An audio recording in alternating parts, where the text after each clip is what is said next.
Hello বন্ধুরা, কেমন আছো সবাই? তোমরা ক্যাপশন দেখে বুঝে গেছো যে আজকে আমি কী নিয়ে আলোচনা করব। এটি হচ্ছে হিন্দু ধর্মের খুব একটি সেন্সিটিভ বিষয়। এর আগের ভিডিওতেও আমি হিন্দু ধর্মের ব্রাহ্মণদের গো মাংস খাওয়া নিয়ে আমি একটা ভিডিও করেছিলাম। সেখানে প্রমাণ দেখিয়ে দিয়েছি যে ব্রাহ্মণরা গোমাংস খেত, তারাই প্রথম গোমাংস খাওয়া শুরু করেছে। কিন্তু আজকের যে ভিডিওটা, এটা হচ্ছে হিন্দু ধর্মে যে মাংস খাওয়া, সকল মাংসই যে মাংস খাওয়া যে বৈধ, সেটারই প্রমাণ আমি দেখাবো। এবং মাংস ছাড়া বা পশু হত্যা ছাড়া যে দেবকার্য হয় না বা যজ্ঞ হয় না, সেটারও আমি প্রমাণ দেখাবো স্পষ্টভাবে। তো সাথেই থাকো সবাই। আমি প্রথমে যেটা ওপেন করছি সেটা হচ্ছে মহাভারত। মহাভারত হচ্ছে মহর্ষি কৃষ্ণ দ্বৈপায়ন ব্যাসের পরিণীত। এটা অনুবাদ করেছেন হরিদাস সিদ্ধান্ত বাগীশ। ওনার এই বইটার মধ্যে হচ্ছে অনুবাদ এবং সংস্কৃত দুইটাই পাওয়া যাবে। একই সঙ্গে আমি দেখাবো রাজশেখর বসুর অনুবাদকৃত মহাভারত, এই দুইটা থেকে আমি দেখাবো। আমরা প্রথমে যেটা আলোচনা করব সেটা হচ্ছে, আমরা একটু শেষের দিক থেকে প্রথমে আলোচনা শুরু করেছি, কারণ হচ্ছে আমরা একটু পজিটিভ দিক দিয়ে আগে আলোচনা করি, নেগেটিভে না যাই। কারণ এটা দেখলে যারা ব্রাহ্মণ আছে, বৈষ্ণব আছে, তাদের কাছে একটু কষ্ট লাগবে। আগে তাদেরকে একটু খুশি করি, যাতে যেখানে মাংস খাওয়াটাকে অনেক ক্ষেত্রে না খেয়ে পারলেই ভালো, এই টাইপের কিছু একটা কথা বলা হয়েছে, কিন্তু সম্পূর্ণ নিষেধাজ্ঞা দেওয়া হয়নি। আমি সেই বিষয়টা নিয়ে একটু আলোচনা করি আগে। তোমরা দেখতে পাচ্ছ, এটা হচ্ছে মহাভারতের অনুশাসন পর্ব, একাধিক শততম অধ্যায়, অর্থাৎ 101 অধ্যায়। এখানে দেখো কি বলেছে। ভীষ্ম, যুধিষ্ঠির যখন ভীষ্মর কাছে ধর্ম বিষয়ে জ্ঞান নিতে গেল, ভীষ্ম তখন সরসজ্জায় ছিল, তখন ভীষ্ম যুধিষ্ঠিরকে বলছে, মদ্য ও মাংস বর্জন ব্রহ্মচর্য অপেক্ষাও শ্রেষ্ঠতম এবং ধর্ম ইহা শাস্ত্রবিহিত নিয়মে রহিয়াছে, ইন্দ্রিয় দমনই তাহার প্রধান লক্ষণ। অর্থাৎ এখানে কি বলছে, মদ্য এবং হচ্ছে মাংস বর্জন, এটা হচ্ছে ব্রহ্মচর্য অপেক্ষাও শ্রেষ্ঠ ব্রত, এটা শাস্ত্রবিহিত নিয়ম রহিয়াছে। এই মৎস্য এবং মদ্যপান বর্জনকে এখানে কিন্তু ব্রহ্মচর্য বলা হয়েছে, বর্জন করাকে। তাহলে এখান থেকে বোঝা যায় যে মদ এবং মাংস বর্জন করাই শ্রেষ্ঠ।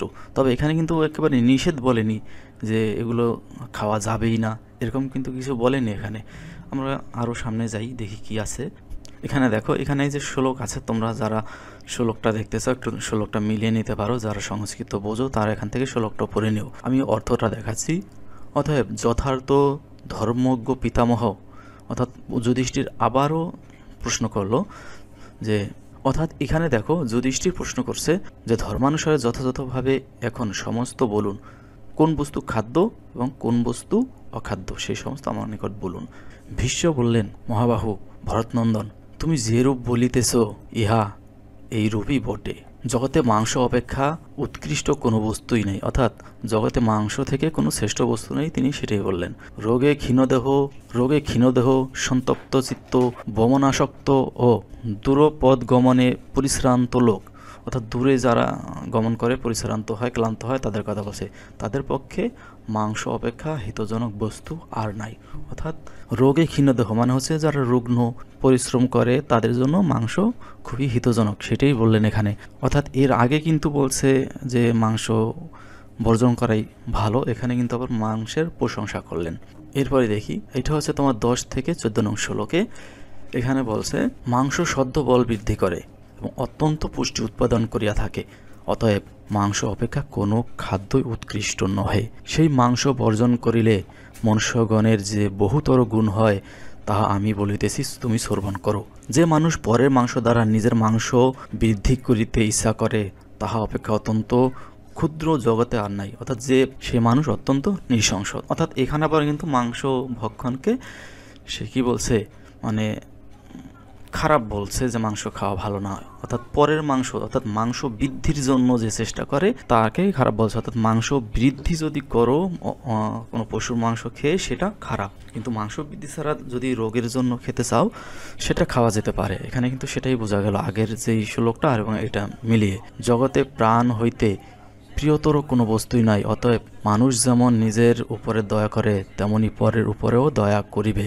এই জগতের শত্রু হইতে মাংসের উৎপত্তি হয়, এই বিষয়ে কোনো সন্দেহ নাই। এরপরে আমরা দেখি, তবে বেদদৃষ্ট বিধি অনুসারে মাংস ভঙ্গ, তবে বেদদৃষ্ট এটা দেখো, এটা হচ্ছে 15 থেকে 17 নম্বর শ্লোকে কি বলছে দেখো। তবে বেদদৃষ্ট বিধি অনুসারে মাংস ভক্ষণ করিয়া মানুষ দোষগ্রস্ত হয় না। অর্থাৎ বেদে কিন্তু মাংস ভক্ষণের যে বিধান আছে এটা কিন্তু মহাভারত এখান থেকে বলে দিচ্ছে। দেখো মহাভারত থেকে কিন্তু বোঝা যায় যে বেদে মাংস ভক্ষণের বিধান আছে। বেদদৃষ্ট বিধি অনুসারে বেদে মাংস ভক্ষণের যে বিধি সেটা বেদে উল্লেখ করে যে কীভাবে মাংস ভক্ষণ করতে হবে, তাহলে মানুষের দোষগ্রস্ত হয় না। অর্থাৎ বেদের নিয়ম অনুসারে যদি মাংস ভক্ষণ করে তাহলে দোষ হয় না। কারণ ব্রহ্মা যজ্ঞের জন্যই পশু সৃষ্টি করিয়াছেন। এখান থেকে কি বোঝা যায় দেখো, ব্রহ্মা কিন্তু যে পশু সৃষ্টি করছে এগুলো যজ্ঞের জন্য সৃষ্টি করছে। অর্থাৎ যজ্ঞ কিন্তু পশু ছাড়া হবে না, এইরূপ বেদ বাক্য শোনা যায়। অর্থাৎ এইটা বেদে আছে যে পশু সৃষ্টি হয়েছে যজ্ঞের জন্য এবং মাংস ভক্ষণ করা যায়। এতদ ভিন্নভাবে মাংস ভক্ষণ প্রবৃত্ত হইলে তাহাকে রাক্ষসের রীতি বলা হয়। অর্থাৎ মাংস ভক্ষণ করা যাবে, এটাই কিন্তু ভীষ্ম বললেন যে মাংস ভক্ষণ করা যাবে কিন্তু বেদের অনুসারে ছাড়া যদি মাংস ভক্ষণ করে সেটা খারাপ। সেক্ষেত্রে মাংস বর্জন করাই হচ্ছে শ্রেষ্ঠতর। আরও বলছে, ক্ষত্রিয়দের সম্বন্ধে বেদে যে বিধি দেখা যায় তাহা তুমি আমার নিকট শ্রবণ করো। ক্ষত্রিয় বাহুবলে উপার্জিত মাংস ভোজন করিয়া তাহাতে দূষিত হন না, তাহাও শোনো। অর্থাৎ ক্ষত্রিয়রা কিন্তু তাদের বাহুবলে যে উপার্জিত মাংস সেটা কিন্তু তারা কি করে কিন্তু খেতে পারে, তাহাতে তারা দূষিত হয় না। কারণ বাহুবল বলতে তারা ক্ষত্রিয়রা সাধারণত মৃগ করে থাকে, বনে পশু শিকার করতে যায়, সেটা কথা বলছে। পূর্বকালে মহর্ষি অগস্ত্য সর্বদৈবত বন্য পশু সকলকে, যাহার ফলে মৃগয়া প্রশস্ত হইয়াছে। অর্থাৎ এই ঋষি অগস্ত্য কিন্তু এই বন্য পশু শিকারকে বা মৃগয়াকে কিন্তু মানে বৈধতা দিয়েছেন। ঠিক আছে, এই কারণে কিন্তু মৃগয়া করা বৈধ। এখানে কিন্তু আমরা দেখতে পাচ্ছি যে পশু শিকার বা পশু মাংস ভক্ষণ করা কিন্তু বেদেও উল্লেখ আছে। অর্থাৎ বেদের বিধি অনুসারে খাওয়া যাবে, বেদের বিধি ছাড়া ভক্ষণ করা যাবে না। অর্থাৎ সম্পূর্ণভাবে মাংস নিষিদ্ধ না। এখান থেকে কিন্তু আমরা সেটাই বুঝতে পারলাম। এইটা হচ্ছে 22 থেকে 26 নং শ্লোক, আমরা একবার দেখব এটার অর্থটা কি দাঁড়ায়। যে কার্য অহিংসক বুদ্ধিমান মানুষ তাহাই করিবেন। প্রকৃত মাংসকে পিতৃ শ্রদ্ধা ও দেব পূজার হবি বলা হয়ে থাকে। প্রক্ষিত বলা হয়, অর্থাৎ ওই যে ঋষি অগস্ত্য যে পশুকে প্রক্ষিত করেছিল অর্থাৎ বৈধ করেছিল, সেই এখানে কিছু বিধান দিয়ে দিছে কিভাবে প্রক্ষিত করা হয়। যেমন হচ্ছে কিছু নিয়ম আছে, কিছু মন্ত্রতন্ত্র পড়ে, যেমন মুসলিমদের মধ্যে দেখা যায় পশু হত্যা করার আগে আল্লাহু আকবার করে জবাই করে, সেটা তাদের বিধান অনুসারে প্রক্ষিত হয়, মানে হালাল হয়। এরকমই হিন্দু ধর্মেও আছে, এই পশু বধ করার আগে কিছু মন্ত্রতন্ত্র আছে, অর্থাৎ ভগবানের উদ্দেশ্যে বা দেবতার উদ্দেশ্যে আগে নিবেদন করা হয় মন্ত্র পড়ে, বেদবাক্য পড়ে, সেটা হচ্ছে প্রক্ষিত মাংস। এটাই বলছে প্রকৃত মাংসকে পিতৃ শ্রাদ্ধ ও পূজার হবি বলা হয়, অর্থাৎ পূজার উপকরণ। এই প্রকৃত যে মাংস এইটা হচ্ছে উপকরণ, এইটা যদি পূজায় ব্যবহার করে তাহলে কিন্তু কোনো সমস্যা নেই। আমরা মুনিগণ ও বৃদ্ধগণের নিকট শুনেছি যে দয়ালু মানুষ সকল প্রাণীকে অভয় দান করেন, সকল প্রাণী তাহাকে অভয় দান করিয়া থাকে। এটা হচ্ছে 31 থেকে 35 নং শ্লোক। আমরা এবার এটার অর্থটা দেখব কি দাঁড়ায়। যাহারা জীবনাভিলাষী প্রাণীগণের মাংস ভক্ষণ করে, সেই প্রাণীরাও সেই ভক্ষক দিগকে ভক্ষণ করিয়া থাকে, এ বিষয়ে আমার কোনো সন্দেহ নাই। অর্থাৎ এখানে কিন্তু আবার মাংস খাওয়াকে খারাপ বোঝাচ্ছে, অর্থাৎ মাংস যে খাবে সেই প্রাণীও আবার তাকে ভক্ষণ করবে, অর্থাৎ সেই কথাটাই বোঝাচ্ছে। অর্থাৎ একবার বলছে মাংস খাওয়া যাবে, আরেকবার বলছে মাংস খাওয়া যাবে না। অর্থাৎ মাংস খাওয়া যাবে না বলতে এই বেদের বিধান অনুসারে হচ্ছে, যেহেতু মাংস ছাড়া হচ্ছে যজ্ঞ হবে না, আর বেদে যেহেতু বিধান দেয়া আছে তাহলে মাংস খাওয়া যাবে না সম্পূর্ণ কিন্তু এখানে বলছে না। এখানে তো মাংস খাওয়া একেবারে নিষিদ্ধ, খাওয়া যাবেই না, এই ধরনের কোনো কথা কিন্তু তারা বলছে না। অর্থাৎ মাংস খাওয়ার সুবিধা এবং তার যে ক্ষতিকর দিক এগুলোই কিন্তু বলছে এখানে। অর্থাৎ ভীষ্মের কথা থেকে আমরা এটাই বুঝি যে মাংস খাওয়া যায়, কিন্তু সেটা বেদের নিয়ম অনুসারে খেতে হবে। যদি রোগের কারণে বা প্রয়োজন হয়, অতি প্রয়োজন হয়, প্রয়োজনে অবশ্যই মাংস খাওয়া যাবে, এখান থেকে সেটাই আসলে বোঝা যাচ্ছে। আমরা জানি মহাভারতে অনেকবার সংস্করণ করা হয়েছে, নতুন নতুন অধ্যায়, নতুন নতুন শ্লোক সংযুক্ত করা হয়েছে। এখন এইখানে যেই বিষয়গুলো আমরা বললাম, এখানে মাংসকে নিষেধও বোঝা যায় কিছু কিছু ক্ষেত্রে, আবার হচ্ছে বৈধও বোঝা যায়। মাংস ছাড়া তো আসলে যজ্ঞ হয় না, সেটাও বলছে। এখন এই অংশগুলো আসলে পরবর্তীতে সংযুক্ত হয়েছে কিনা সেটা আমরা বলতে পারবো না। আমরা জানি যে শাস্ত্রে পরবর্তীতে অনেক কিছু সংযুক্ত হয়ে থাকে, যেমন রামায়ণের ক্ষেত্রে উত্তরকাণ্ডটা পরে সংযুক্ত হয়েছে। এই মহাভারতের ক্ষেত্রেও হরিবংশ, এটাকে খিল হরিবংশ বলা হয়, এটাও পরে সংযুক্ত হয়েছে। এখন এই মহাভারতের মধ্যে এখানে যেই অনুশাসন পর্বটা, এটা একটু ব্যতিক্রম, পুরো মহাভারতের সঙ্গে এটা একটু আলাদা। এই কারণে এইটা আসলে পরবর্তীতে সংযুক্ত কিনা এটা নিয়ে একটু আমার সন্দেহ আছে। এছাড়া মহাভারতে আরও অসংখ্য জায়গায় মাংস খাওয়ার কথা আছে, সেখানে কোথাও কিন্তু মাংস খাওয়াকে কোনো ধরনের নিষেধাজ্ঞা বা ক্ষতি এরকম কিছুই বলেনি, যেটা ভীষ্মের কথাবার্তায় বোঝা গেল। যদি ভীষ্মের এই কথাটা যদি মহাভারতের অংশ হয়ে থাকতো, তাহলে অন্যান্য জায়গায়ও কিন্তু তার নমুনা থাকতো। সরাসরি মাংস খাওয়াকে তারা বৈধ বলতো না। তো অন্যান্য জায়গাটা আমরা এবার একটু দেখি। এখানে আমরা যেটা ওপেন করেছি, এটা হচ্ছে মহাভারতের আদি পর্বে 169 অধ্যায় 22 থেকে 27 নং শ্লোকটা আমরা দেখব। এখানে এই 24 নং শ্লোকে আমরা এখানে দেখতে পাচ্ছি সমাংস ভোজনং তদা, একটা শব্দ এখানে আমরা দেখতে পাচ্ছি। দেখো এখানে কিন্তু মাংস সহ ভোজনের কথা বলা হয়েছে। আমরা এটাকে একটু অর্থ সহ দেখি, তাহলে একটু ভালো বোঝা যাবে।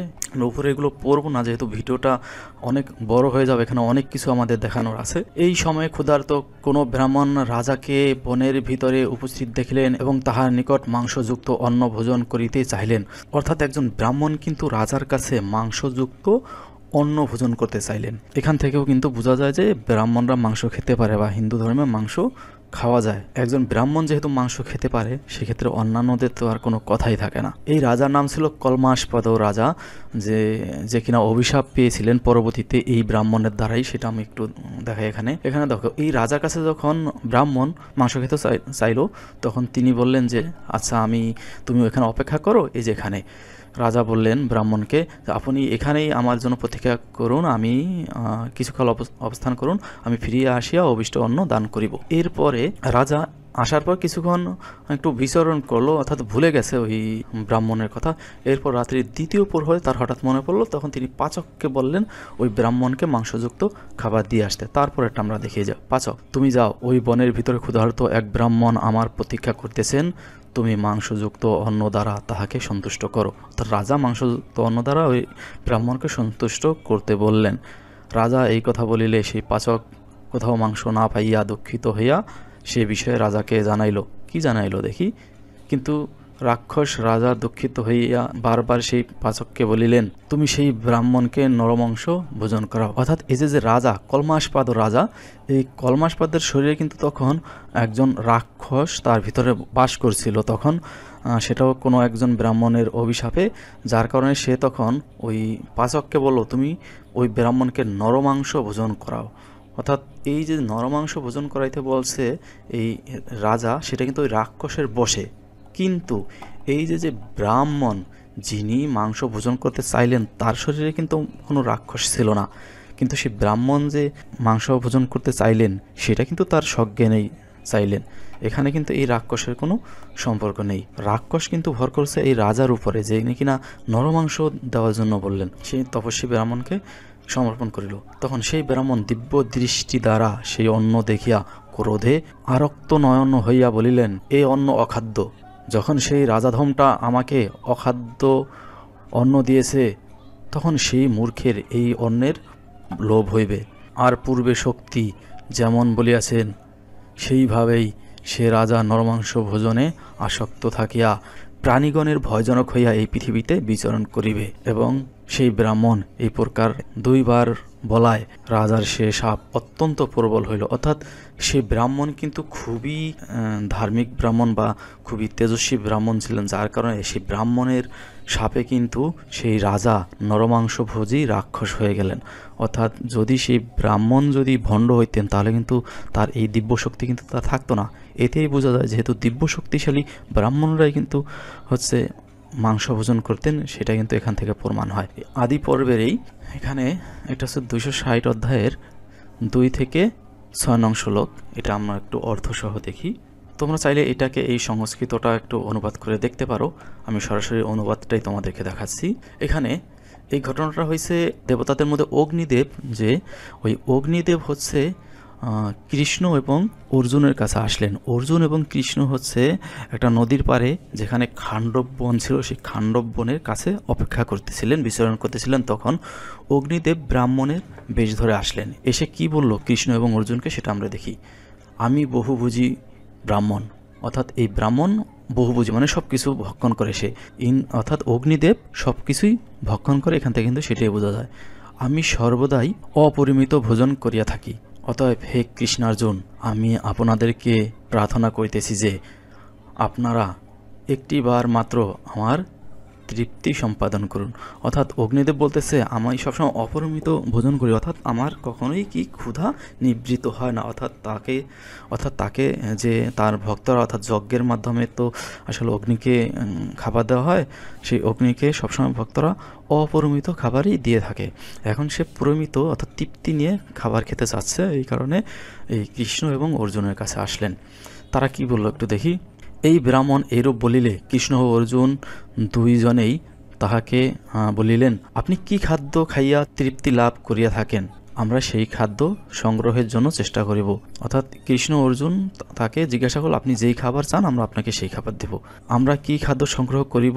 এই কথা কৃষ্ণ অর্জুন বলিলে ব্রাহ্মণরূপী ভগবান অগ্নি তাহাদিগকে বলিলেন। অর্থাৎ এই যে ব্রাহ্মণরূপী ভগবান অগ্নি, এই যে এখানে বলা হয়েছে যে ওটা অগ্নি ছিল। ব্রাহ্মণরূপী অগ্নি বলিলেন, আমি অন্ন ভোজন করিতে ইচ্ছা করি না, কারণ আপনারা আমাকে অগ্নিদেব বলিয়া জানুন। অতএব এই অন্ন আমার যোগ্য, অর্থাৎ যে অন্ন আমার যোগ্য হয় তাহাই আপনারা আমাকে দান করুন। আমরা পরের পেজে যাই। ৬৬ থেকে ৭০ নম্বর যে শ্লোক, এখানে আমরা একটু দেখি কি আছে। আমরা কিন্তু এই গল্পটা অনেক বড়, এই কারণে আমরা সবগুলো এখান থেকে পড়তে পারবো না। এই কারণে কিন্তু আমি মাঝখানে অনেকগুলো শ্লোক কিন্তু আমি ছেড়ে এসেছি। এই শ্লোকগুলো আমরা এখান থেকে আসলে অনেক সময় লাগবে। আমরা যেখানে যেখানে মাংস ভক্ষণের কথা আছে আমরা শুধু ওইগুলোই দেখতেছি। এখানে দেখো, এটা হচ্ছে ৬৬ থেকে ৬৯। এখানে বলা হয়েছে, সেই যজ্ঞে অনবরত ঘৃতের ধারা পড়িতে থাকায় অগ্নিদেব অত্যন্ত তৃপ্তি লাভ করিয়াছিল। অর্থাৎ এর আগে একটা হচ্ছে যজ্ঞ হয়েছিল, ঋষি দুর্বাসা যেটার পুরোহিত ছিলেন, সেই যজ্ঞে প্রচুর পরিমাণ ঘি ঢাললেন হচ্ছে ঋষি দুর্বাসা, যার ফলে হচ্ছে অগ্নিদেবের খাবারের অরুচি চলে আসলো। এখানে সেটাই বলছে, তৎপরে ক্রমশ অগ্নিদেবের অগ্নিমান্দ ভোগ জন্মিল, তাহাতে তিনি তেজহীন হইয়া পড়িলেন। অর্থাৎ যে প্রচুর পরিমাণ যে ঘৃতের ধারা যে যজ্ঞে পড়িল, তাতে হচ্ছে কি অগ্নি তেজহীন হয়ে পড়িল, সেই বেগের যাতনাও আসিয়া উপস্থিত হইল। আমরা এর পরে পেজে চলে যাই। এটা ৭৫ থেকে হচ্ছে ৭৮ নং শ্লোকে আমরা দেখি। দেখো, এই কথাগুলো অগ্নিকে কিন্তু ব্রহ্মা বলছিলেন। অর্থাৎ ব্রহ্মার কাছে অগ্নি যখন সেই অরুচি রোগ হইল, তখন ব্রহ্মার কাছে গেলেন যে কি করতে, যে কিভাবে এটার চিকিৎসা পাওয়া যায়। তখন ব্রহ্মা তাকে যেই আদেশ দিলেন সেটাই কিন্তু এখানে আমরা দেখাচ্ছি। ব্রহ্মা তাকে যে আদেশ দিলেন সেটা এই যেখানে আমরা দেখতে পারবো। সেখানে যাইয়া ব্রহ্মাকে উপবিষ্ট দেখিয়া তাহার নিকট এই কথা বলিলে, এই যে এখান থেকেই মানে ব্রহ্মা তাকে এই হচ্ছে পরবর্তীতে কৃষ্ণ এবং অর্জুনের কাছে পাঠাইলেন। মাঝখানে অনেকগুলো শ্লোক ছিল, আমি সেগুলো ছেড়ে এসেছি, যার কারণে সবগুলো এখানে দেখালে আমার অনেক সময় লেগে যাবে। এখানে কি বললো দেখো, এটা হচ্ছে ব্রহ্মদেবের কথা। অগ্নিকে বলছেন, তুমি পূর্বে দেবগণের আদেশে দেবশত্রুগণের বাসস্থান অতি ভয়ঙ্কর যে খাণ্ডব বন দগ্ধ করিয়াছিলে, সে বনে এখন আবার সকল জন্তু বাস করিতেছে। তুমি তাহাদের মেদ পান করিয়া পরিতৃপ্ত হইয়া প্রকৃতিস্থ হও। এই যে খাণ্ডব বন, এই খাণ্ডব বনে যে জন্তুরা আছে, পশু পাখি আছে, তাদের মেদ মানে হচ্ছে তো আমরা সবাই জানি যে ভুঁড়ি ঠুরি যা আছে এগুলো পান করতে বলছে। তাহলে সে কি হবে? পরিতৃপ্ত হবে, অগ্নি সুস্থ হবে। অর্থাৎ ব্রহ্মা কিন্তু অগ্নিদেবকে এই মাংস ভক্ষণের কিন্তু পরামর্শ দিচ্ছেন। অর্থাৎ এই মাংস খাওয়া যে যায়, দেবতারাও খেতে পারে, এটা কিন্তু ব্রহ্মার মুখেই কিন্তু সেটা শোনা যাচ্ছে। সেই খাণ্ডব বনে যে সকল প্রাণী বাস করিত, তাহা খাণ্ডব বন জ্বলিয়া উঠিয়াছে দেখিয়া অগ্নি নির্বাপনের জন্য বিশেষ চেষ্টা করিতে লাগলো। সেই বনে যে সকল প্রাণী বাস করিত তাহারা, অর্থাৎ সেই প্রাণীরাই কিন্তু সেই খান্ডব বনের যে অগ্নি সেটা নিভানোর জন্য চেষ্টা করছিল, যখন সেই বনে অগ্নি যখন দগ্ধ করছিল সেই বনকে। কিন্তু তারপরেও সেই অগ্নি কিন্তু সেই পশুদেরকে কিন্তু হত্যা করলেন। কতটা নিষ্ঠুরতার সাথে সেটি আমরা একটু দেখি। এখানে দেখো, এটা হচ্ছে পরের অধ্যায়ে 10 থেকে 15 নং যে শ্লোক, তাতে এটা কিন্তু এই খান্ডব বন দাহর যে ঘটনা, সেখান থেকেই তোমরা এটা খুঁজলে পেয়ে যাবে। এখানে কি আছে দেখো, কৃষ্ণ বারবার চক্র নিক্ষেপ করিতে লাগলেন। অর্থাৎ এখানে কি আছে দেখো, কৃষ্ণ বারবার চক্র নিক্ষেপ করিতে লাগলেন, অথচ সে চক্র বারবারই অনেক জন্তু ছেদন করিয়া পুনরায় তাহার হাতে আসিতে লাগিল। অর্থাৎ সেই অগ্নিদেবকে আহার করানোর জন্য কৃষ্ণ নিজে তার যে চক্র ছিল সেই চক্র দিয়ে কিন্তু কি করলেন, ওই পশুদেরকে ছেদন করতে লাগলেন, অর্থাৎ হত্যা করতে লাগলেন, যাতে সেই পশুগুলো পালাতে না পারে।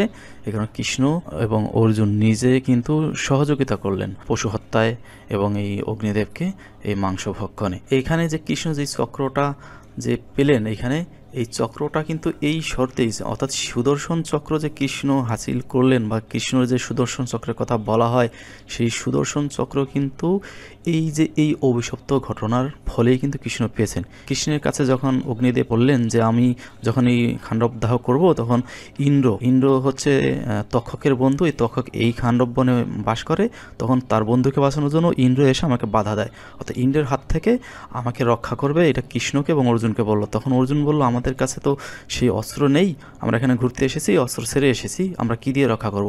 তখন এই অগ্নিদেব বরুণদেবকে তখন হচ্ছে আহ্বান করলো। সেই বরুণদেব হচ্ছে কৃষ্ণকে সুদর্শন চক্র দিল। অর্থাৎ সুদর্শন চক্র কিন্তু কৃষ্ণ যে ঘৃণিত যেই কাণ্ড, এখান থেকেই কিন্তু কৃষ্ণ এই সুদর্শন চক্রটি পেল। অর্থাৎ সুদর্শন চক্রকে যারা এত মহান বলে, সেই সুদর্শন চক্র কিন্তু একটা ঘৃণিত ইতিহাসের ফল। এরপরে দেখো, সর্বভূতাত্মা কৃষ্ণ যেইভাবে পিশাচ নাগ ও রাক্ষসদিগের বিনাশ করিতে লাগিলেন, তখন তাহার আকৃতি অতি ভয়ঙ্কর হইল। অর্থাৎ কৃষ্ণ ওই জন্তুদেরও যেমন ছেদন করলেন, একইভাবে ওই বনে আরও ওই যে পিশাচ নাগ এরাও বাস করতো, তাদেরকেও কি হত্যা করলেন। কিন্তু উপস্থিত দেবগণ ও দানবগণের মধ্যে কোনো ব্যক্তি যুদ্ধে কৃষ্ণ ও অর্জুনকে জয় করিতে পারিলেন না। অর্থাৎ আমি এর আগে আরও কিছু শ্লোক আমি দেখাতে পারিনি, সেখানে হচ্ছে এই ইন্দ্র হচ্ছে অন্যান্য দেবগণকে নিয়ে এই ইন্দ্রের যে বন্ধু তক্ষক এখানে বাস করে, তাকে বাঁচানোর জন্য এখানে আসলেন এবং কৃষ্ণ এবং অর্জুনের সঙ্গে যুদ্ধ করলেন। তখন কৃষ্ণের সঙ্গে তারা পেরে উঠলেন না, অর্থাৎ ইন্দ্র এবং অন্যান্য দেবতারা পরাজিত হলেন। এখানে আরও কিছু নিষ্ঠুরতা আছে, এটা নিয়ে আমি যদি পুরো ভিডিও করতে যাই তাহলে অনেক সময় লেগে যাবে। আমি এই কারণে অল্প কিছু আলোচনা করলাম, এটা পুরাটা নিয়ে আমি আরেকটা ভিডিও করব। আমরা পরবর্তীতে চলে যাই। এইটা হচ্ছে বৈশম্পায়ন বললেন, অর্থাৎ এই ঘটনাটা হচ্ছে ওই যে খান্ডব দাহন করলেন, ওখান থেকে কিন্তু ওই বনে ময়দানব ছিলেন। সেই ময়দানব ওখান থেকে পালাইয়া যখন বাঁচার চেষ্টা করলো, তখন কৃষ্ণ ময়দানবকে হত্যা করার জন্য হচ্ছে সুদর্শন চক্র নিক্ষেপ করে, কিন্তু অর্জুন তার হাত থেকে হচ্ছে ময়দানবকে রক্ষা করে, যে না মাধব ওকে মেরো না। অর্থাৎ অর্জুনই কিন্তু ময়দানবকে রক্ষা করেছিল। সেটা কৃতজ্ঞতা স্বরূপ ময়দানব হচ্ছে অর্জুনের ভাই যুধিষ্ঠিরের জন্য হচ্ছে একটি সভা নির্মাণ করে দেয়। সেইটা হচ্ছে ইন্দ্রপ্রস্থের সভা, সেটা সবাই জানে। সেই সভা যখন নির্মাণ করলো, সেই সভায় যখন প্রবেশ করব, সভা প্রবেশের একটা অনুষ্ঠান করে হচ্ছে যুধিষ্ঠির। সেই সভায় প্রবেশের অনুষ্ঠানটার কথা এখানে বর্ণনা করা হয়েছে। বৈশম্পায়ন বললেন, তাহার পর মহারাজ যুধিষ্ঠির ঘৃত ও মধুযুক্ত পায়স, ফল মূল, বরাহ মাংস, মৃগ মাংস, তিল মিশ্রিত অন্ন, জীবন্তী শাক ও সর্বপ্রকার হবিষান্ন ঘৃতযুক্ত নানাবিধ মাংস, প্রস্তুত বস্তু, নানাবিধ শস্য ও বহুবিধ পেয় বস্তু দ্বারা 10,000 ব্রাহ্মণকে ভোজন করাইয়া সেই সভাগৃহে প্রবেশ করিলেন। অর্থাৎ সেই সভায় প্রবেশ করছে 10,000 ব্রাহ্মণকে ভোজন করেছে। সেই 10,000 ব্রাহ্মণ অর্থাৎ 10,000 ব্রাহ্মণ কি খেলেন? ফলমূল তো খেলেন, তার সঙ্গে যে বরাহ মাংস খেলেন, মৃগ মাংস খেলেন, এই যে বিভিন্ন ধরনের মাংস প্রস্তুত খাদ্য কিন্তু খেলেন। অর্থাৎ ব্রাহ্মণরা যে মাংস খায় বা খেত, এটার কিন্তু প্রমাণ। আর সেই মাংস কে খাওয়ালো? ধর্মরাজ, যাকে বলা হয় যুধিষ্ঠির, সেই যুধিষ্ঠির দেখো মাংস দ্বারা ব্রাহ্মণকে ভোজন করাইলো। অর্থাৎ এইটা তোমরা পেয়ে যাবে 4th অধ্যায়। এটা হলো বন পর্বের 4th অধ্যায়, 1 নং থেকে 4 নং শ্লোকের মধ্যে আছে। বন পর্ব 4th অধ্যায়। তাহলে এখান থেকে আমরা দেখতে পেলাম যে যুধিষ্ঠির হচ্ছে মাংস দিয়ে ব্রাহ্মণ ভোজন করালেন, 10,000 ব্রাহ্মণ, তা আবার ডক ডক করে গিলে খেলেন। এরপর আমরা যেটা দেখব এইটাও হচ্ছে বন পর্বের 21 অধ্যায়, অর্থাৎ হচ্ছে 21 অধ্যায়, বন পর্বের 21 অধ্যায়ের 1 থেকে 5 নং শ্লোকটা আমরা পড়ি। এখানে কি আছে আমরা একটু দেখি। এখানে বৈশম্পায়ন বলিলেন, যেই সকল লোক চলিয়া গেলে পর সত্য প্রতিজ্ঞ ও ধার্মিক কুন্তিনন্দন যুধিষ্ঠির সমস্ত ভ্রাতার নিকট কহিলেন, অর্থাৎ ধার্মিক যুধিষ্ঠির যে কিনা এই যে পশু হত্যাগুলো করলেন, সে হচ্ছে ধার্মিক সত্য প্রতিজ্ঞ যুধিষ্ঠির। ওনার নিকট উনি হচ্ছে ওনার ভাইদেরকে বলিলেন, কি বলিলেন, এই 12 বছর, অর্থাৎ এই ঘটনাটা হচ্ছে তাদেরকে যে 12 বছর বনে এবং 1 বছর অজ্ঞাতবাস দেওয়া হয়, ওই 12 বছর বনবাসের সেই ঘটনাটা সে বলতেছে। যুধিষ্ঠির তার ভাইদেরকে বলছে, এই 12 বছর আমাদের নির্জন বনে বাস করিতে হইবে, সুতরাং তোমরা মহাবনের মধ্যে এমন একটি স্থান দেখো যেখানে বহুতর হরিণ, পক্ষী, পুষ্প ও ফল আছে এবং স্থানটি মনোহর, নিরুপদ্রব্য ও ধার্মিক লোকে পূর্ণ। অর্থাৎ এই যে বাস করবে, বসবাস করবে, সেইখানে তারা কি খুঁজছে, বহুতর হরিণ এবং পক্ষী, অর্থাৎ বিভিন্ন ধরনের হরিণ পাওয়া যায়, পক্ষী পাওয়া যায়। কি কারণে? যাতে তারা সেগুলো খেয়ে বাঁচতে পারে। অর্থাৎ এখান থেকেও বোঝা যায় যে তারা পশু পাখি বা মাংস ভক্ষণ করতেন। আমরা তারপরে চলে যাই, এইখানে একটা ঘটনা দেখো। এই ঘটনাটাও হলো তোমার হচ্ছে মহাভারতের বন পর্বে, অর্থাৎ এটা দেখো বন পর্বের 80তম অধ্যায়, অর্থাৎ এটা হলো 80 নং অধ্যায়, অর্থাৎ বন পর্বের 80 নং অধ্যায় আমরা 6 থেকে 10 নং যে শ্লোক আছে, এখানে এই ঘটনাটা আমরা একটু পড়ি। একদা সেই ইল্লল ও তপস্বী ব্রাহ্মণকে বলিল, একটা বনে ইল্লল এবং বাতাবি নামে 2 ভাই ছিল, তাদের ঘটনা এটা।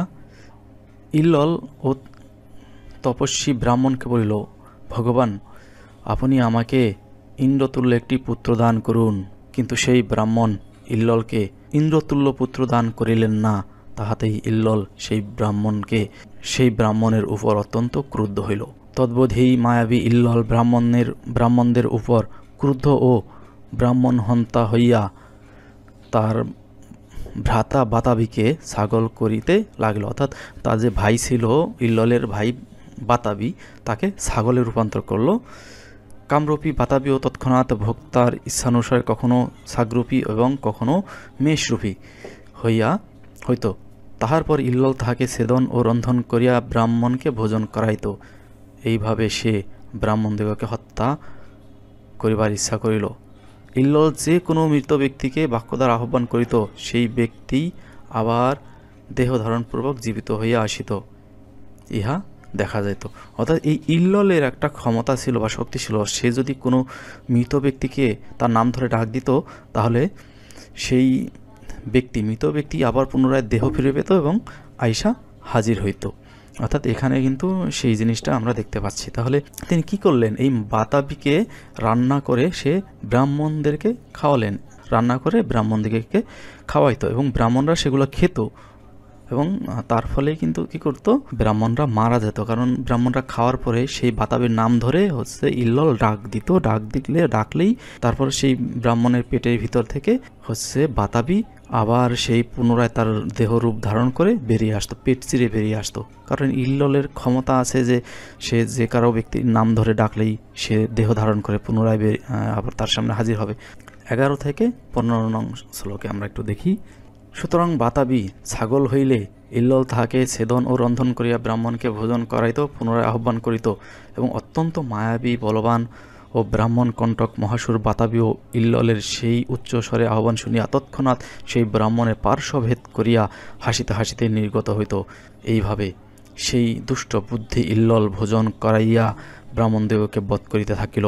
অর্থাৎ দেখো এখানে সে এইভাবে অসংখ্য ব্রাহ্মণকে সে কিন্তু বধ করছে। এইভাবে যত ব্রাহ্মণ তার সামনে আসতো তাদের কিন্তু সেইভাবে হচ্ছে মেষের মাংস বা ছাগলের মাংস সে রান্না করে ব্রাহ্মণদিগকে খাওয়াতো। অর্থাৎ এখান থেকে কিন্তু বোঝা যায় যে ব্রাহ্মণরা মাংস খেত। এটা রাজশেখর বসুর যেই অনুবাদটা আছে সেখান থেকে ওপেন করলাম, এখান থেকে কিন্তু আরও বোঝা যায়। এই যে দুরাত্মা ইল্লল এই রূপে বহু ব্রাহ্মণ হত্যা করলো। অর্থাৎ ইল্লল কিন্তু অনেক ব্রাহ্মণকে এইভাবে হত্যা করতে সক্ষম হয়েছে। অর্থাৎ ব্রাহ্মণরা যদি মাংস না খেত তাহলে কিন্তু তাদেরকে হত্যা করতে পারতো না, কিন্তু এখান থেকে বোঝা যায় ব্রাহ্মণরা ছিল মাংসভোজী। আমরা এরপরে যেটা দেবো, এই যে পাণ্ডবরা যেই বনে হরিণ তারপর পশু পাখি দেখে যে সেখানে থেকে গেল, সেই অংশটা আমরা একটু আবার দেখব। তারা সেখানে যে মাংস খেলো সেটার প্রমাণ আমরা দেখব। এটা হচ্ছে বন পর্বের 133 অধ্যায়ের 5 থেকে 10 নং শ্লোক আমরা দেখব। এটার অর্থটা কি আছে এখানে। ভরত শ্রেষ্ঠ পাণ্ডবগণ মুনিগণের খাদ্য, অন্ন, সুস্বাদু ফল ও নির্দোষ বান, পরের অংশটায় দেখতে হবে, বান নিহিত, এই যে নিহিত, বান নিহিত হরিণগণের মাংস এবং নানাবিধ পবিত্র মধু ভক্ষণ করিয়া এইভাবে হিমালয় সন্নিহিত সেই গন্ধমাধব পর্বতে উপরে বাস করিতে লাগিলেন। অর্থাৎ সেই গন্ধমাধব পর্বতের উপরে তারা এই বান দ্বারা নিহত করা হরিণের মাংস এবং নানাবিধ মধু ভক্ষণ করিয়া তারা সেখানে বাস করতে থাকলো। কারা? পঞ্চপাণ্ডব। এই যে ভরতশ্রেষ্ঠ পাণ্ডবগণের কথা বলছে, হরিণের মাংস তারা ভক্ষণ করে বাস করতেন। অর্থাৎ এখান থেকে বোঝা যায় যে বনে থাকা অবস্থায় পঞ্চপাণ্ডব মাংস খেয়েই কিন্তু বাস করতেন। এরপরে আমরা চলে যাই বন পর্বের 149 অধ্যায়। 149 অধ্যায়ের 12 থেকে 17 নং শ্লোকে কি আছে আমরা একটু দেখব। এখানে হচ্ছে বিশুদ্ধ বান দ্বারা হরিণগণকে বিদ্ধ করত সমতল মরুভূমিতে বিচরণ করিতে লাগিলেন। অর্থাৎ এখানে ভীমের কথা বলছে। ভীম এই হরিণগুলোকে হত্যা করে, হরিণগুলোকে বধ করে বিচরণ করতে লাগলেন, হাঁটতে লাগলেন। বহু হস্তির তুল্য বলশালী ও মহাবীর বলিয়া বিখ্যাত ভীমসেন সেই বনে বলপূর্বক একটা বৃহৎ বরাহকে বধ করিয়া ক্রমে বহুতর হরিণ, বহু বরাহ ও বহু মহিষ বধ করলেন। অর্থাৎ অনেকগুলো হরিণ বধ করলেন। অর্থাৎ এখানে বরাহ বধ করলেন অনেকগুলো। বরাহ বলতে সাধারণত হচ্ছে খরগোশ টাইপের, যেগুলো খরগোশকে বোঝানো হয় বরাহ। এই বরাহ বধ করলেন এবং বহুতর মহিষও কিন্তু, বরাহ বলতে হচ্ছে আমরা জানি যে শূকরকে বোঝানো হয়, কারণ হচ্ছে বিষ্ণুর বরাহ অবতার আছে, সেখানে শূকর রূপ ধারণ করে। অর্থাৎ এখানে বহুতর হরিণ এবং বহু বরাহ মানে হচ্ছে অনেকগুলো শূকর সে বধ করলেন এবং অনেকগুলো মহিষ বধ করলেন ভীম। এগুলো ভক্ষণের জন্য তারা বধ করলেন। এখান থেকে বোঝা যায় যে তারা আসলে পশু হত্যা করতেন, বা হিন্দুরা পশু হত্যা করে বা মাংস খায়, তার কিন্তু জ্বলন্ত প্রমাণ হচ্ছে এই মহাভারত। এরপরে আমরা চলে যাই আরেকটা গল্পে, সেটা হচ্ছে ধর্মবেদের একটা গল্প। আমরা এর আগের ভিডিওতে যে ব্রাহ্মণদের গো মাংস খাওয়া দেখিয়েছি, সেখানে আমি এটা নিয়ে আলোচনা করছি। এখানে কিন্তু সরাসরি দেখো বলা হয়েছে, পূর্বকালে রাজা রন্তিবেদ পাকগৃহে প্রত্যহ 2000 গরুর মাংস গরু পাক করাইতেন ব্রাহ্মণদের খাওয়ানোর জন্য। এখান থেকে স্পষ্ট এটা আছে, এটা আমরা এর আগের ভিডিওতে স্পষ্ট দেখেছি, এটা নিয়ে আমি আর আলোচনা করব না। এখানে সে মাংসের কথাও বলছে। ভোজন বিষয়ে মাংস উপযোগিতা থাকায় সে পশুগুলির ধর্ম হয় এবং দেবতা, অতিথি, পোষ্যবর্গ ও পিতৃগণের পূজা হয়। অর্থাৎ এই যে মাংস দ্বারা কিন্তু এই যে দেবতাদের পূজা হয়, পিতৃগণের, অতিথির পূজা হয়, সেটাই কিন্তু বললেন। এবং ঘাতকেরও ধর্ম হয়। অর্থাৎ এই পশু মাংস দ্বারা যখন এদের পূজা হয়, যজ্ঞ হয়, তখন কিন্তু যে হত্যা করে ঘাতক, তারও কিন্তু ধর্ম হয় এতে। অর্থাৎ পশু হত্যা করাও কিন্তু ধর্ম। এখান থেকে কিন্তু আমরা সেটাই বুঝলাম। এরপরে দেখো, এইটাও হচ্ছে মহাভারতের এই বন পর্বের এই 176 9 থেকে 13 নং শ্লোকে আছে। রন্তিবেদ রাজা সেই মাংস সহিত অন্নদান করিতেন বলিয়া তাহার অতুল কীর্তি হইত। অর্থাৎ এই রন্তিবেদ 2000 গরু যে হচ্ছে তিনি প্রতিদিন রান্না করে খাওয়াতেন ব্রাহ্মণের, তার জন্য তার অতুল কীর্তি হইত। অর্থাৎ এটা কিন্তু খারাপ কিছু বলছে না এখানে, আর তার পুণ্য হচ্ছে অতুল কীর্তি হইয়াছিল এবং তার চতুর্মাস যোগে প্রত্যক্ষ পশুবধ করা হইয়া থাকে এবং অগ্নিদেব মাংস কামনা করেন, এইরূপ বেদবাক্য শোনা যায়। অর্থাৎ বেদেও কিন্তু শোনা যায় যে এই পশুবধের কথা এবং অগ্নিদেব যে মাংস কামনা করে, এটা বেদেও আছে। এখান থেকে সেটাই বললেন। ব্রাহ্মণেরাও যজ্ঞে সর্বদা পশুবধ করিয়া থাকেন এবং সেই পশুগুলিও মন্ত্র দ্বারা সংস্কৃত হইয়া স্বর্গলাভ করিয়া থাকে। অর্থাৎ যে যজ্ঞে যে পশুগুলো দেওয়া হয়, সেই পশুগুলো কিন্তু কি হয়, স্বর্গবাসী হয়ে যায়। এবং পশুবধ কিন্তু করা হয় এটা কিন্তু এখানে যজ্ঞের কথা উল্লেখ করা আছে। ব্রাহ্মণরাই কিন্তু যজ্ঞে পশুবধ করিয়া থাকেন, অর্থাৎ এখান থেকে আমরা বুঝতে পাই ব্রাহ্মণরা যজ্ঞে পশুবধ করেন, অর্থাৎ পশুবধ ছাড়া কিন্তু যজ্ঞ অসম্ভব। এখানে তো সেই কথাটাই বোঝানো হয়েছে।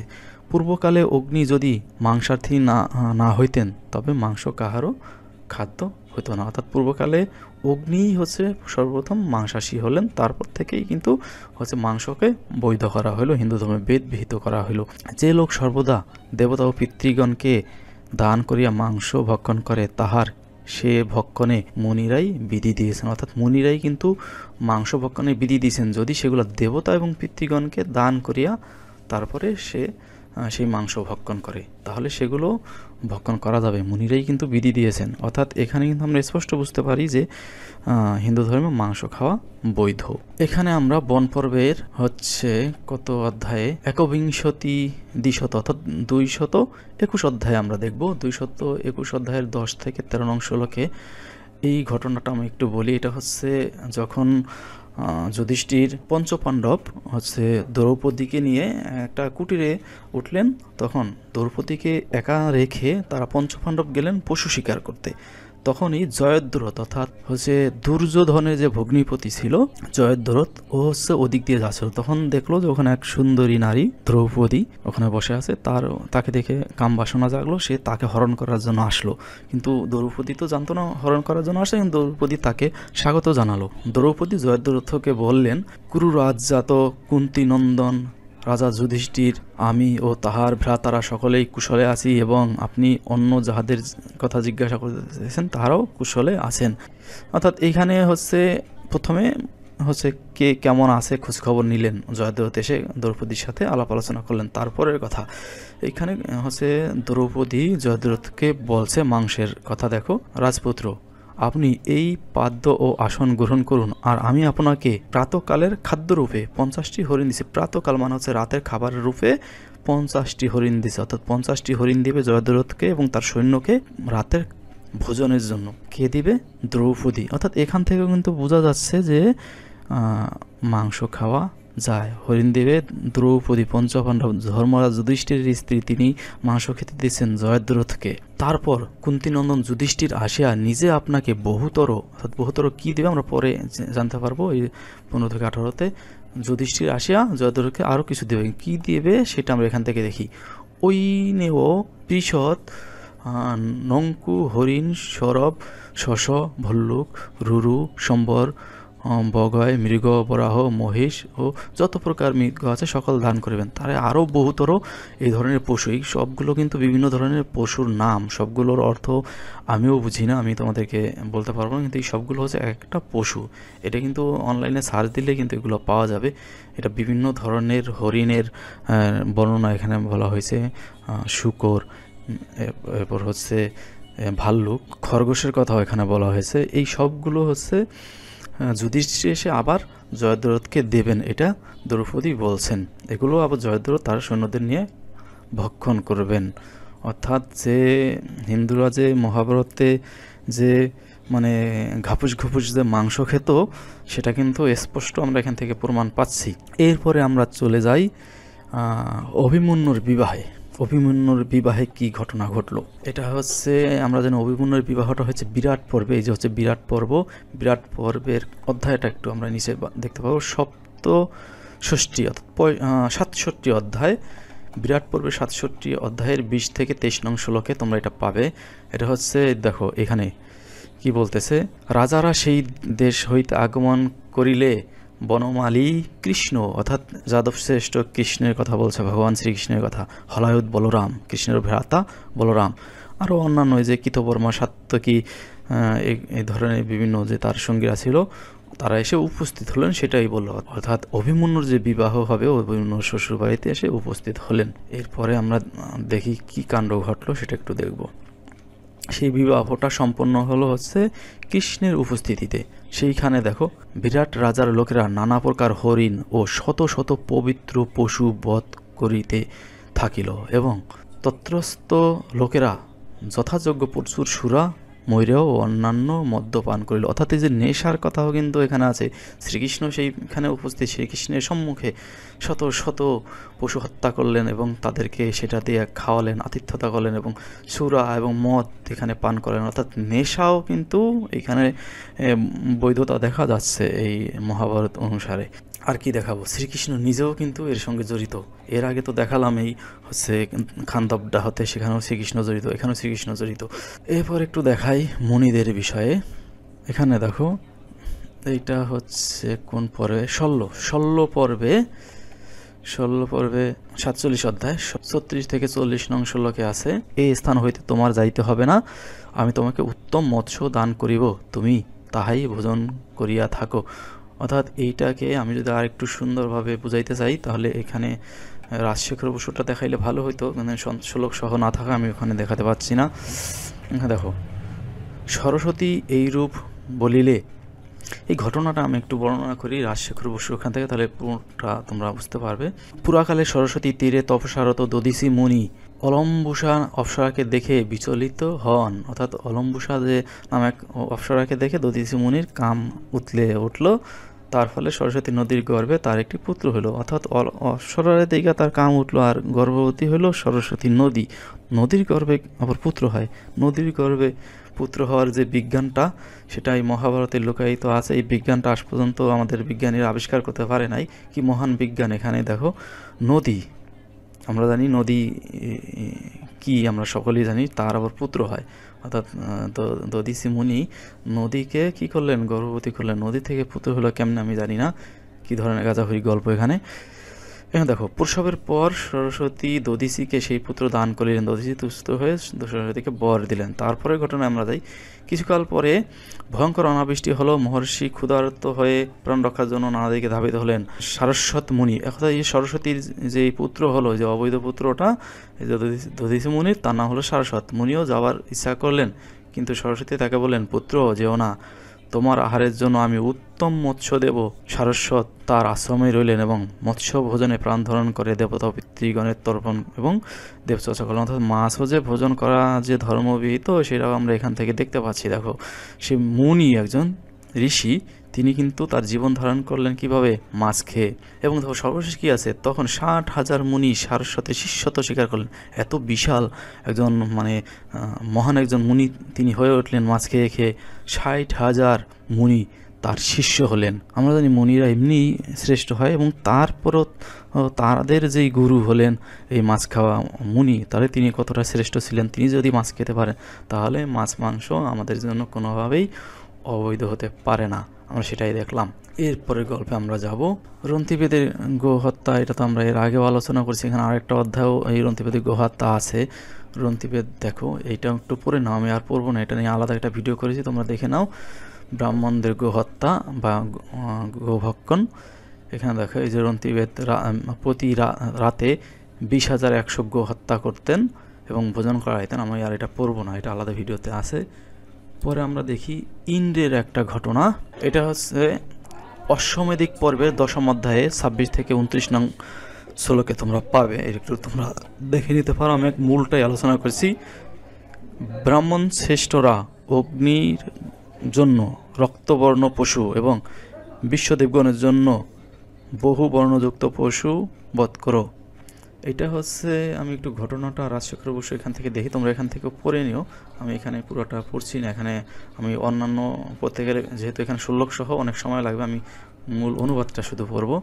ইন্দ্র দেখো, মরুত্ব রাজার যে একটা পূজা করলেন ইন্দ্রের জন্য, সেই পূজায় তুষ্ট হয়ে ইন্দ্র বলছেন, মরুত্ব, আমরা তোমার পূজায় তুষ্ট হয়েছি। এখন ব্রাহ্মণগণ অগ্নির জন্য লোহিত বর্ণ, বিশ্বদেবগণের জন্য বিবিধ বর্ণ এবং অন্যান্য দেবগণের জন্য উচ্ছন্ন নীলবর্ণ, কৃষ্ণবর্ণ পবিত্র বৃষ বধ করুন। অর্থাৎ এই ব্রাহ্মণদেরকে বলল কি করতে, বৃষ মানে সার, বৃষ অর্থ সার বধ করতে বললো ইন্দ্র। অর্থাৎ ইন্দ্রেরও কিন্তু, আর এই দেবতাদের কিন্তু গরু খাওয়ারও শখ জেগেছে, এটা কিন্তু এখান থেকে আমরা স্পষ্ট পাই।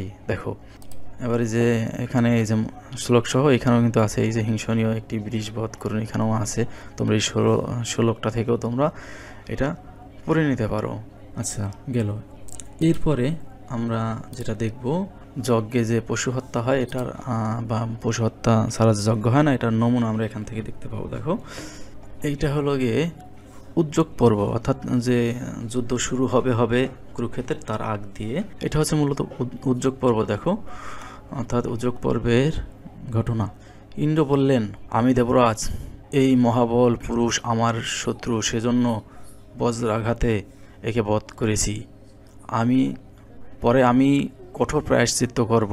গর্ধকী, শীঘ্র এর শিরচ্ছেদ করো, আমি তোমার প্রতি অনুগ্রহ করব। লোকে যখন যজ্ঞ করবে তখন নিহত পশুর মুন্ড তোমাকে দেবে। অর্থাৎ লোকে যজ্ঞ করলে নিহত পশুর মুন্ড দেবে।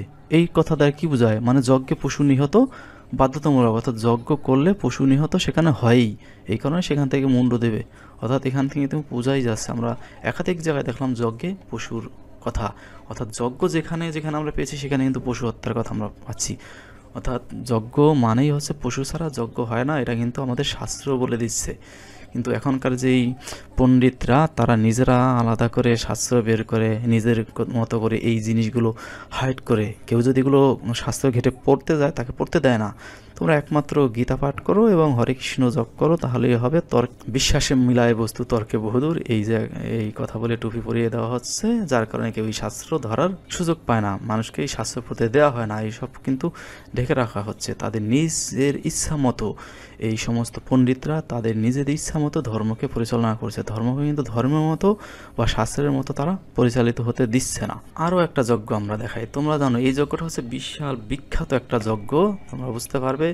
দক্ষ যজ্ঞের নাম শুনেছ। সতী নিজে জীবন বিসর্জন দেয় মহাদেবের অপমানের ফলে। সেই যজ্ঞের কথাই আমি এখন বলবো। যজ্ঞের সমস্ত উপকরণ চূর্ণ উৎপাদিত ও দগ্ধ করে সকলকে প্রহার করতে লাগলেন। তারা অন্ন মাংস পায়স প্রভৃতি খেয়ে নষ্ট করলেন। সৈন্যগণকে ভয় দেখিয়ে হতবুদ্ধি করে এবং ছুঁড়ে ফেলে দিয়ে খেলা করতে লাগলেন।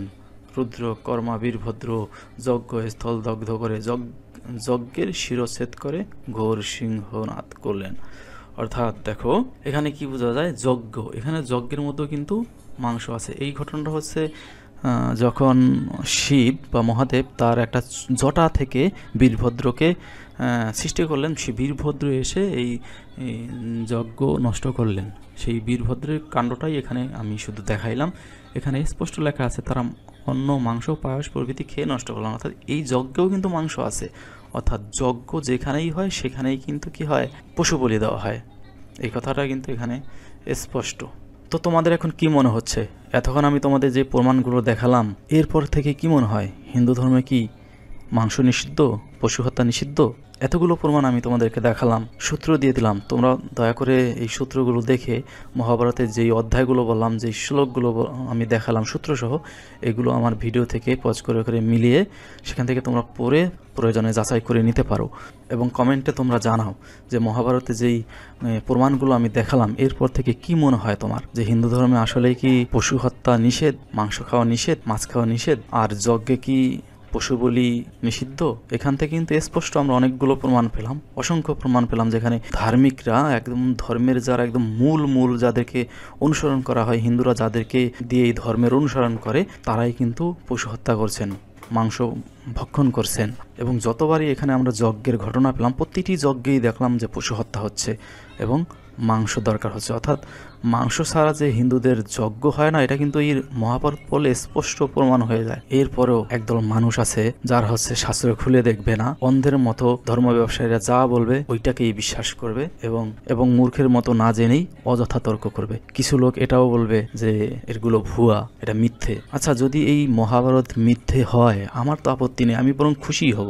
কারণ এই সমস্ত এখানে শুধু এই মাংসের কথা বললাম, আমি মাংসের পক্ষে তা না, এই পশু হত্যার আমিও পশু হত্যার বিপক্ষে। কিন্তু কথা হলো শাস্ত্রে আছে, তাহলে তুমি কেন কীর্তন করে বেড়াও যে পশু হত্যা নিষেধ এই সেই? তুমি শাস্ত্রটাকে বাতিল করো, যে যেখানে পশু হত্যা লেখা আছে এটা আমাদের শাস্ত্র না, এটা ভুয়া, আগে বাতিল করো। তুমি যখন তোমার প্রয়োজন পড়ে এই শাস্ত্র থেকে তুমি তোমার ইতিহাসটা উদাহরণটা নিয়ে বুঝাও এই যে শাস্ত্রে আছে, আমাকে তুমি বিভিন্ন ধরনের বিষয় আমার উপরে চাপিয়ে দাও এই শাস্ত্র থেকে নিয়ে, তাহলে এই শাস্ত্র থেকে যদি তুমি ওই উদাহরণটা দাও, তাহলে এই শাস্ত্রের মধ্যে যে পশু হত্যা আছে এটাকেও তোমার মেনে নিতে হবে। আর যদি তুমি এইটাকে মানতে না পারো, তাহলে শাস্ত্র দেখে তুমি আমার সঙ্গে যা যা করো, যে যেই ধর্ম তুমি আমার উপরে চাপিয়ে দাও, সেগুলো চাপিয়ে দিতে পারবে না। তুমি যদি এই শাস্ত্রের একটা অংশ তুমি যদি মানো, তাহলে এই পুরাটাই তোমাকে মানতে হবে। অথবা তোমাকে মানতে হবে যে এই শাস্ত্র ভুল। যদি মহাভারত ভুল হয়, তাহলে ভগবান শ্রীকৃষ্ণের কোনো অস্তিত্ব থাকে না। তাহলে ভগবান শ্রীকৃষ্ণও ভুল, কারণ ভগবান শ্রীকৃষ্ণ মূলত এই মহাভারত থেকেই তার উদ্ভব। মহাভারত থেকে মানুষ তাকে ভগবান মানে। মহাভারতের মাধ্যমে তার সমস্ত গুণের বর্ণনা আমরা পাই। তিনি যে ভগবান, এইটার কিন্তু প্রমাণ আমরা মহাভারত থেকে নিই। যদি মহাভারত যদি মিথ্যা হয়, তাহলে ভগবান শ্রীকৃষ্ণের কোনো অস্তিত্বই থাকে না। বলতে হবে যে শ্রীকৃষ্ণ আসলে কিছুই না, সাধারণ একজন মানুষ। কিন্তু যদি শ্রীকৃষ্ণকে ভগবান মানতে হয়, তাহলে অবশ্যই মহাভারতকে মানতে হবে। আর মহাভারতকে মানতে গেলে মহাভারতে যা আছে সবগুলোকে সত্য বলে স্বীকার করতে হবে। আমি মহাভারতকে মিথ্যে এই কারণে বলছি, শুধু এই মাংস ভক্ষণ না, এইখানে যে মাংস ভক্ষণ করতে গিয়ে যে খাণ্ডব দহন করলো, এখানে যে নৃশংস কাজগুলো করলো, এছাড়াও এই মহাভারতে আরও অসংখ্য নোংরামি, অসংখ্য যৌনচার এর মধ্যে আছে। আমি সেটা নিয়ে আলাদা ভিডিও করব। তোমাদের কি মনে হয়? তোমরা একটু তোমাদের মতবাদ জানাও।